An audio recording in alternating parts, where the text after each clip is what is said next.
Go ahead. What do you think of your draft choices after seeing them?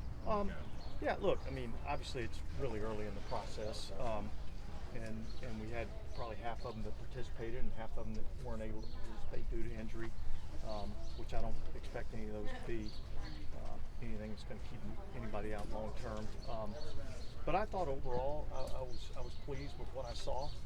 I think we drafted some guys that I feel like fit what we want to be and being smart, tough, competitive type of guys. And so I thought the one thing that stood out to me, at least initially, was the intelligence level of the players, and I think that's huge in terms of helping us be able to win.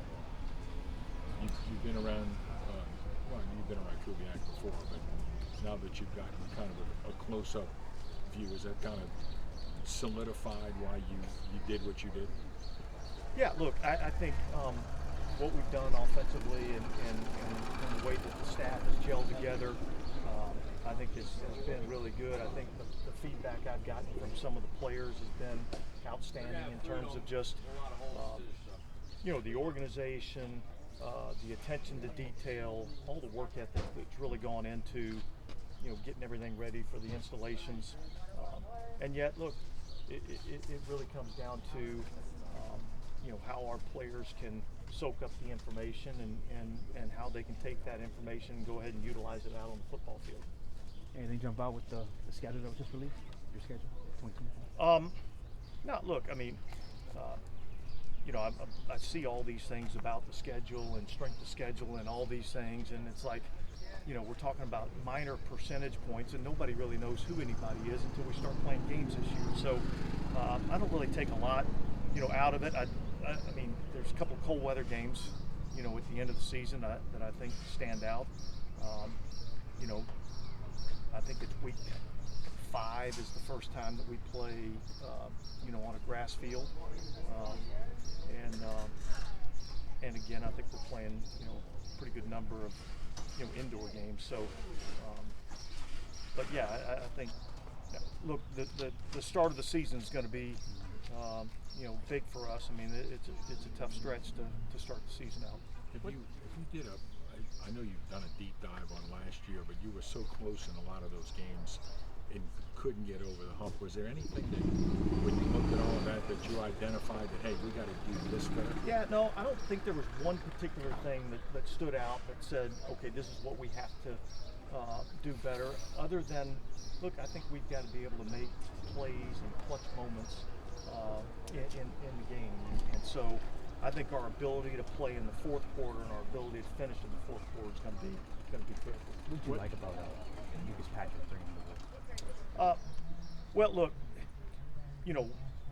there was a conversation that was had with Brian Brzee, and he once we got him, that was like, this guy was, probably one of the toughest guys that he had to go against, and that's what we saw on tape. What we saw on tape was a highly competitive, tough,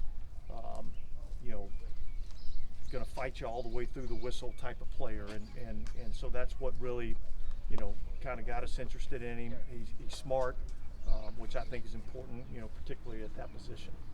That's conversations you have in those end of season wrap up meetings all the time to try to identify other players, get intel around. I think that probably happens throughout the process. I don't know that it happens right at the end of the seasons. Probably, as you're getting into free agency, you'll have those conversations along the way, and they're not all like these planned conversations. They just, things come up like that. It's interesting. Yeah, what does it say about Brzee that you value his opinion like that just after 1 year? Well, let's be perfectly clear about this. The decision was made before Brian gave his recommendation, but look, it is one of those things that when you bring a guy in and your players respect the move, I think that's positive. Speaking with the defensive line, Chase Young, any updates on him? How's it been since the procedure with him? Look, things are going well right now. Look, I don't expect to see him out there on the practice field, working anytime soon. He's been able to participate in some of the walkthrough stuff that we've had. I think that'll be the mode that he's going to be in for the majority of this time of year, and then we'll see where we're at when training camp comes around. What do you anticipate? What are two from more, guys? Attendance overall for OTAs. What do I expect? Yeah. Well, I would expect it to be pretty good. I don't expect that we'll have 100% attendance, but I would expect that we'd have a majority of our players be there. And has there been any further conversation with Marshon Lattimore? I had a conversation with him probably 2 or 3 weeks ago. I thought it was a positive conversation, and so we're moving forward.